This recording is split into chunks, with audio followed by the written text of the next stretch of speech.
I'm Mark Walters with BigFanboy.com. Thanks for coming out to Comic-Con. I'm really excited about this film. Neil, I've loved your work. I was wondering if you could talk a little bit about taking on a project like this. You're known for making great movies with modest budgets, but this is obviously a much bigger project.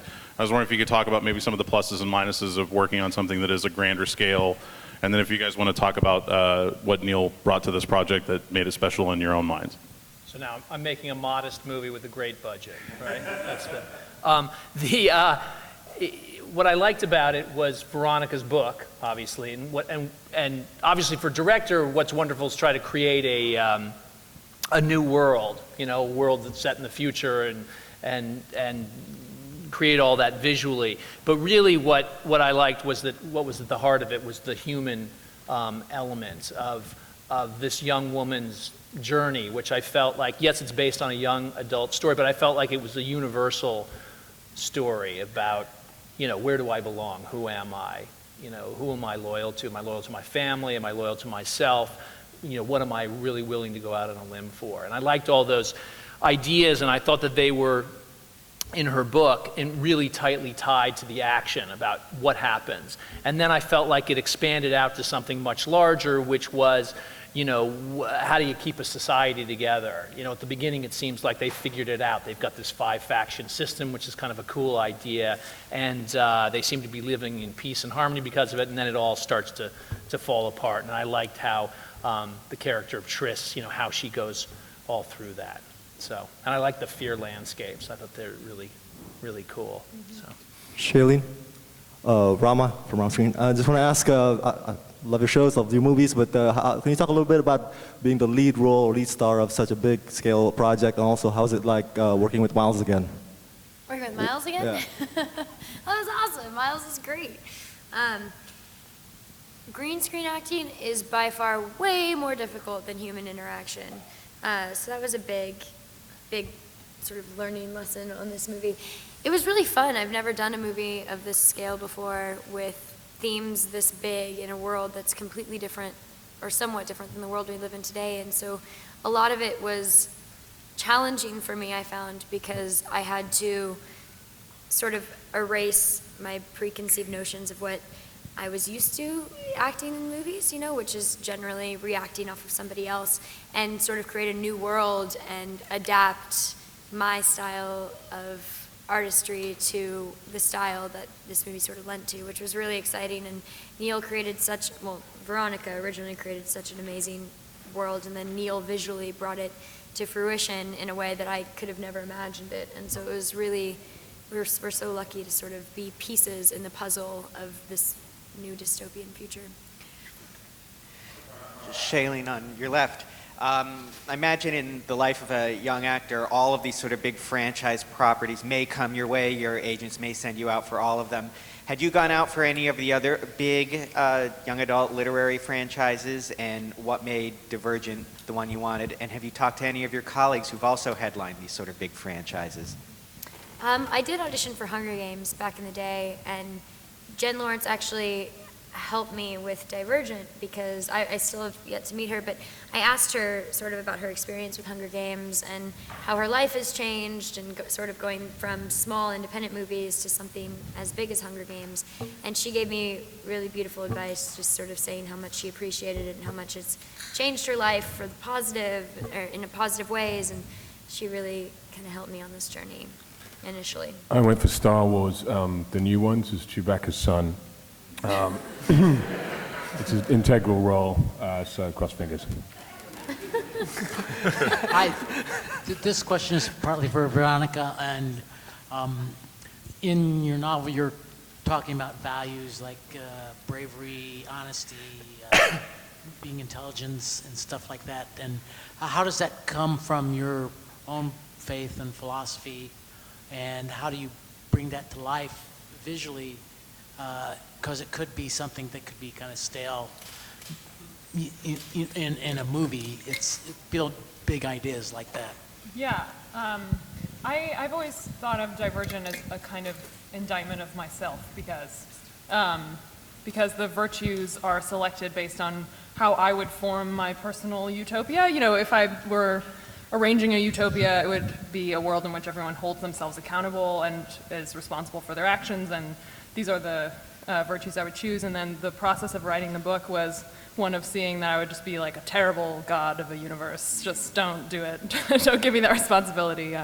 So, as you know, that's kind of where the world and all of those virtues come from, is just from a very personal place. And as for how to translate it visually, I didn't do that, so. Go on. My turn? Okay. If you were put into a fear landscape, like as you guys, what would be... Like right now? Yeah. This is a fear landscape, actually. Oh. Yeah, this is a simulation. You're in our fear landscape. I'm wearing no pants as well. Yeah, but go on. Yeah, just like if you as personally, like what would be in your fear landscape? Lots of bugs, like lots of bugs. Theo, what are you afraid of? I think thought was you said the question. Theo. Theo. Hummus, probably, in some kind of way. Who? Hummus, you know, do you say? Was that an Hummus, you English say. thing? What? Basically, various dips that you put pita bread in. Pita bread. Hummus. Sorry, I said my grandfather's Greek. Hummus. Hummus. I'm getting really close to the mic. No, my grandfather's Greek, so he used to say hummus. So that's where I get that from. Anyway, congratulations. Yeah. Does that answer your question? Like the fruit. Shailene, what are you afraid of? I think, one of Triss's was pretty I'll good. be asking all the questions from now on.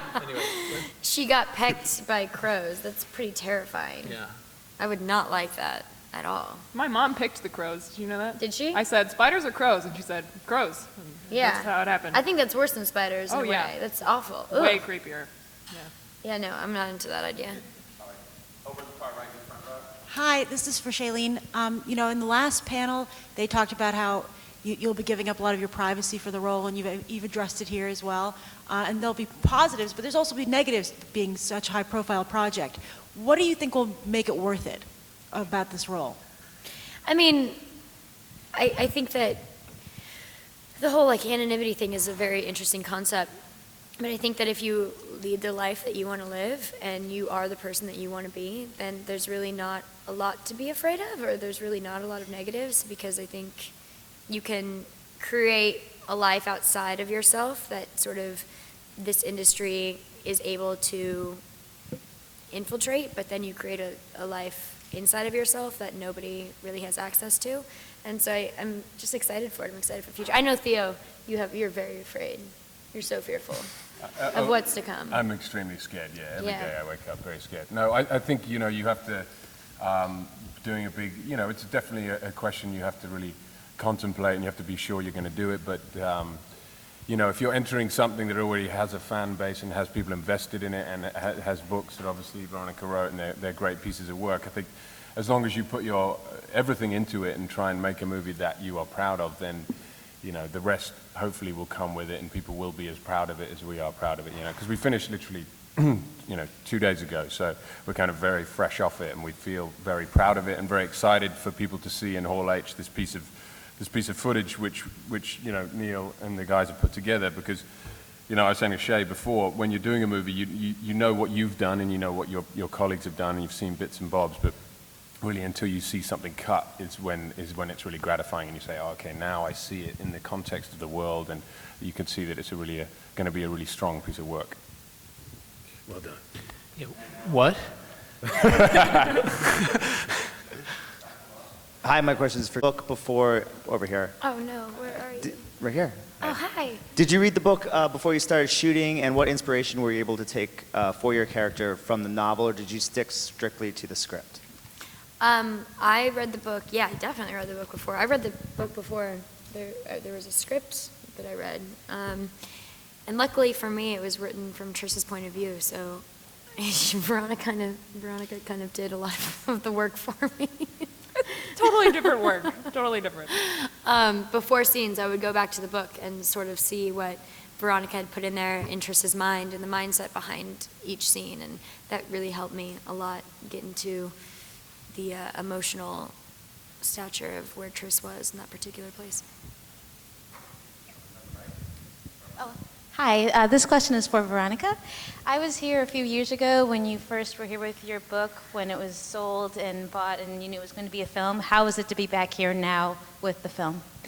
Man, it's crazy, because 2 years ago I did like a very brief little press conference and I was scared out of my mind. I was sitting at a table just like this and it was just me and I was like, okay, how's this gonna go? But this year it's just so exciting to have something to share with people and to have that something be so awesome, I think. Yeah, I'm really excited for everyone to see this footage and I'm excited for them to get to talk to these wonderful people and it's all been great. Hi, my name is JJ Duncan. I'm with Zimbio.com, and my question is for Veronica. One of the main things about the concept that jumps out to me is that in my high school, as in a lot of high schools, all the tables are sort of divided up at lunch tables, and the Divergent idea kind of struck me as similar to the high school being divided up like that. What table did you sit at in high school? Oh, what a question. My high school wasn't one of those like easily dividable high schools. I was a nerd, I guess. Yeah. Yeah, it's good. This is a great place to be a nerd. I mean, Comic-Con? Yeah, bring it on. Hi, this is Katie with Monday Moms, and I have a question for Shailene and for Theo. What is something that you guys admired about the characters you both played?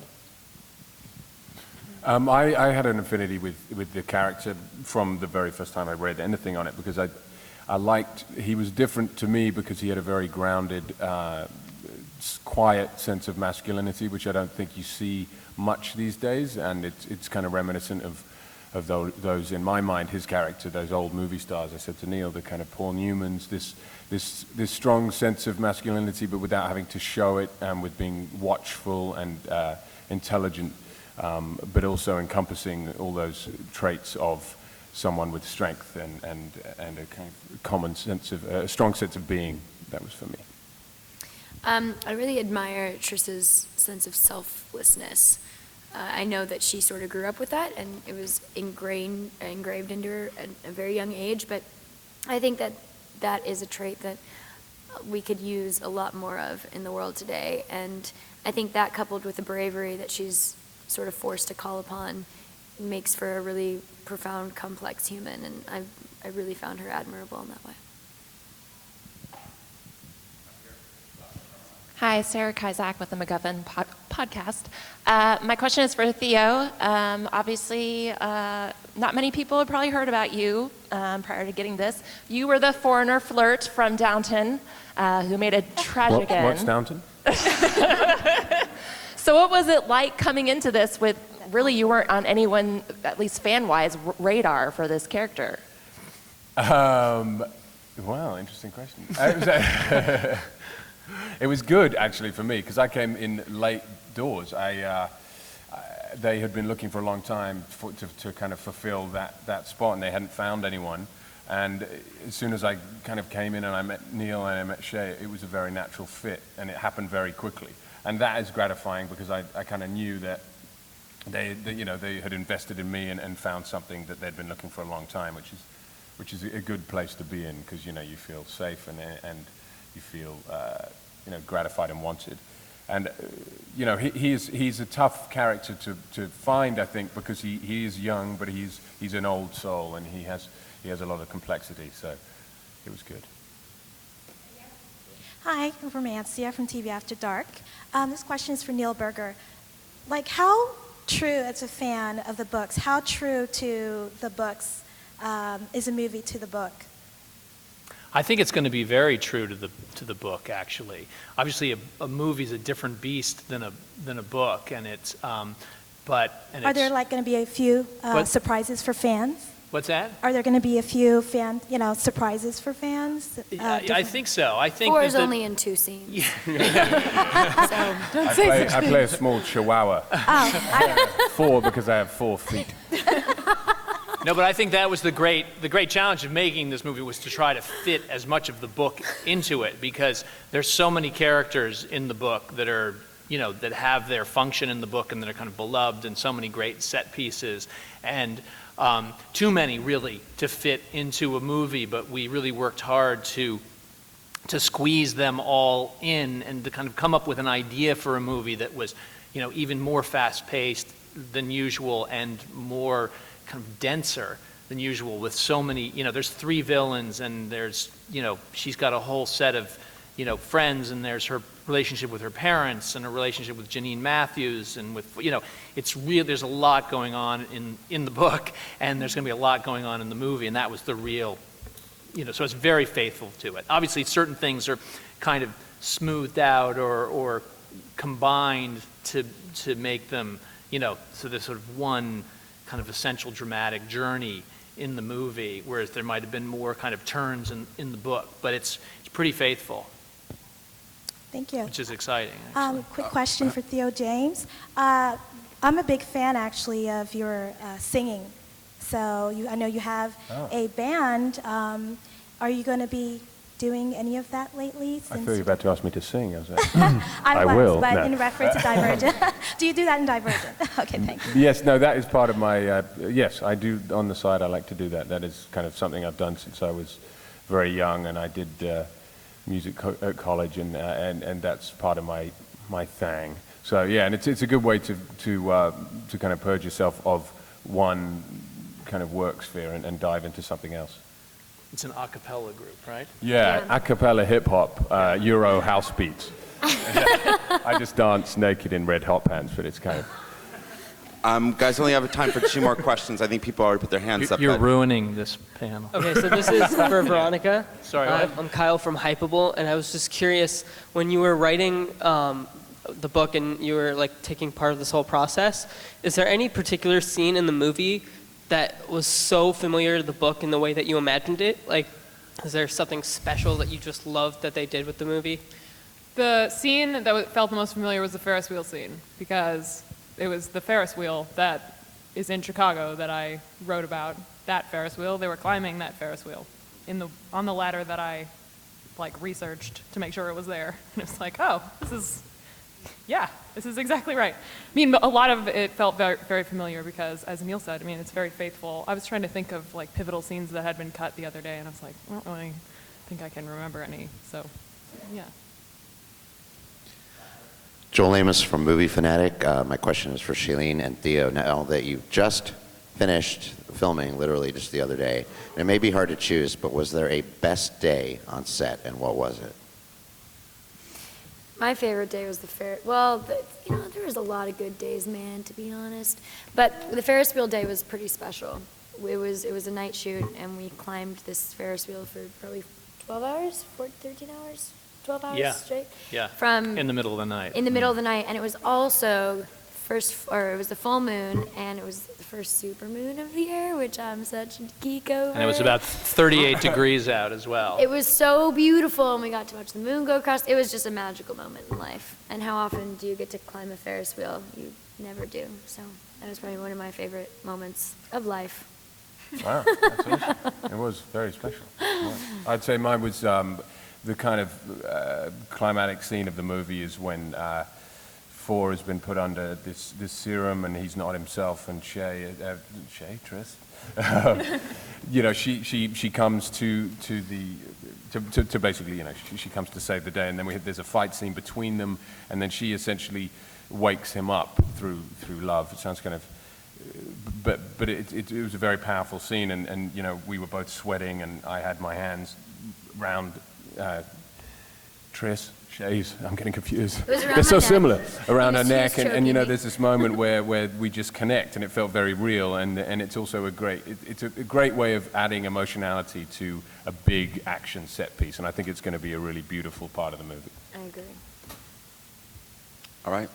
Thank you all very much.